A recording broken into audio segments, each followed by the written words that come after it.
Good afternoon, ladies and gentlemen. I'm coming to you live from Bayan Palace. With me is Nancy, and we'll be speaking about the situation, the conference that's going on. Welcome to Kuwait. Thank you. I'm pleased to be here, Lulua. Good, thank you. I'd like to ask you about your opinion of Kuwait hosting the pledging conference for Syrian refugees. What is your view? This is an extremely important conference, and we applaud Kuwait both for holding the conference and especially for the generosity of the contribution that His Highness the Amir announced today. One of the reasons that we're here, the United States is here today, is both to underscore the urgency of the humanitarian situation and also to urge other countries to step forward. And what His Highness the Emir did today set the example that needs to be set. So congratulations. Thank you, very proud of that. Do you think, I know that the money we're trying to raise is $1.5 billion, and that's only for the first half of this year. What about for the second half? Will we need another pledging conference?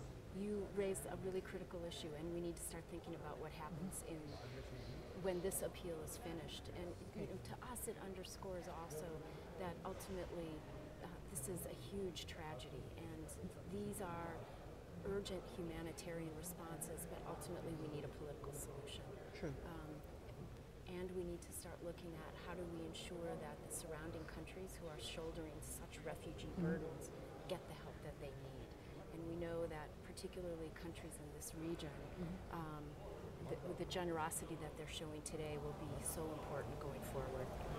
With the growing refugee problem, the camps in Jordan, Lebanon, Turkey and Iraq obviously need help, not just financial.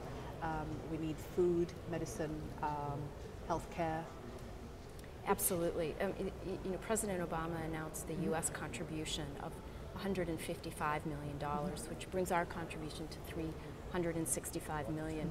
And that is going for all of those programs, both inside Syria, where we know we need to reach all areas and go directly to the people, as well as in the refugee areas.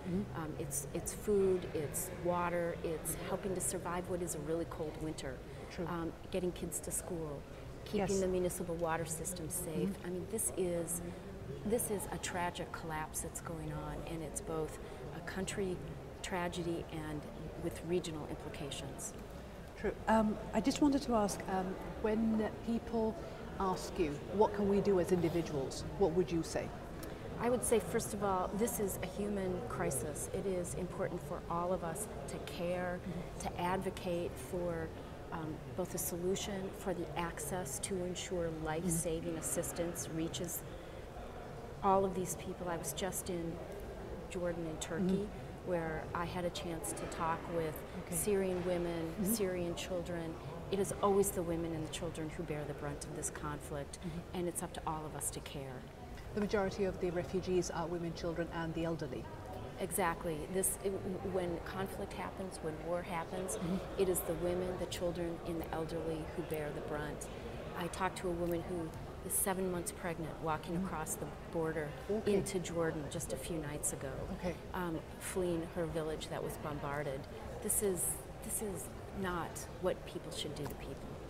No, but the help that is being given is given to people irrespective of their gender or creed or...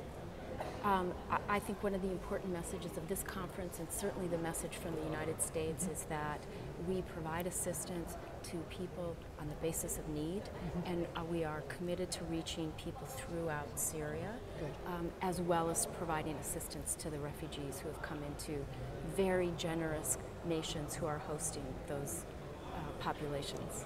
Very little what we can do to help a very growing problem and very desperate problem.